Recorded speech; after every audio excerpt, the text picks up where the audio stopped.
Good afternoon. My name is Brian Kirsch. I am an instructor at Milwaukee Area Technical College, and this is part 2 of our HP Blade Center.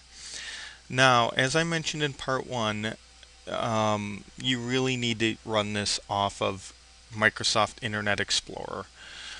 There are ways to get it to run in other web browsers. However, truthfully, it is just not worth the time and effort. So I have now logged on to a Windows desktop and I am running Internet Explorer version 7 or 8. Any of them are fine. And I am looking at my device base. So now this is looking at the HP blades that are currently loaded in my chassis. Now what I've done is I've selected my device bay and I've gone to the ILO. Now, a couple of things with ILO. There's currently 4 different versions. We're on version 2 here. This does go up to version 4.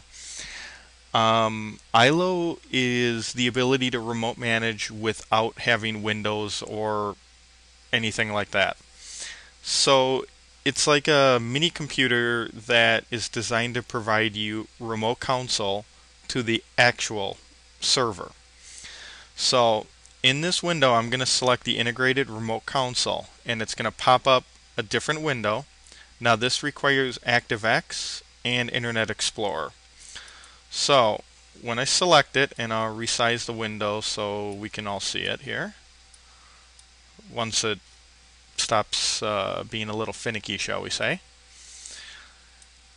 Now what this has done is this has provided me a remote console.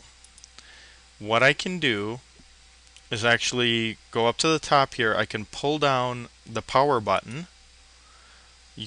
and if it gets a little finicky, I can hit this thumb tag here and it'll keep that bar up there. I'm going to do a momentary press, and what this is going to do is actually power on the server. And again, you might hear that over the microphone. This will actually allow me to see the boot process of the server, even though I'm actually not physically looking at it as far as the console.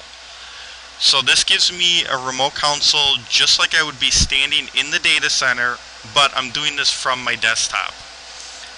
Now this is actually the BIOS screen as we would choose to boot the machine. Also, from this menu here, I actually have the ability to connect to a remote desktop or a remote CD-ROM in a desktop or an ISO image. Now I'm going to turn this off for a second, and I'm going to do a press and hold, and I'm going to turn it off so you can hear me a little bit better. Now the trick to this is I'm using ILO to connect to the BladeCenter chassis, and from the BladeCenter chassis I'm then treeing off and connecting to the ILO on the blades. Because I'm doing a double hop here, connecting to virtual media does not always work. It actually tends to have a lot of issues. So what I'm going to do is I'm going to take this IP address. This is the IP address of the actual server ILO. Close that window. I'm going to go to a new tab here. I'm going to paste that IP address and get rid of the extra on it. And I can actually bypass, and I'm going to get this warning, typical, but I can bypass the chassis and just ILO directly into the blade. I'm going to log in as student, uppercase PASSWORD01. Only the P is uppercase. And now this is ILO dedicated only to that blade. I'm no longer going through the chassis, but I'm going directly to the blade. By doing that, I have a little bit more control with the virtual media. Now I said I want to actually map my virtual media. I'm going to get a Java pop-up. And this just doesn't work as well when you go from the chassis to the ILO of the blade and you're doing that double hopscotch. Now here I can connect it to the local media, which I don't have anything in as a USB, but here I could connect it to my CD drive in my machine, or I could browse to an ISO file, and the window popped up over here.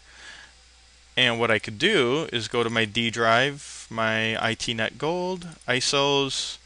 I could select my server 2008 and actually connect it. You see that it's now connected. And I could come back into my remote console. Oops, sorry, my virtual power management. That's what I was looking for. I could momentarily press boot up the server, go to my remote console, and I'm going to do integrated. And let me just resize that so it fits. And now, there we go. I'm going to momentarily press, and I can actually start installing my operating system. So that is how we would do a installation on a blade where the blade does not have a dedicated CD-ROM drive. Oh. Let me see if I can get this guy to power down. And it takes it a second. Now, there are ways to physically install operating systems by going directly to the blade. Your chassis might have a CD drive. You could mount it over a network boot. All of those fun things. However, many times you might not have access to the data center, or the data center might not be located in your area. It might be halfway across the globe. So using the ILO technologies to map to virtual media can allow you to do your job without having to be physically near the system. Now, one downside to this, if you're installing a 2-3 gigabyte DVD drive or DVD image, it can drag down your network because you're transferring a lot of data.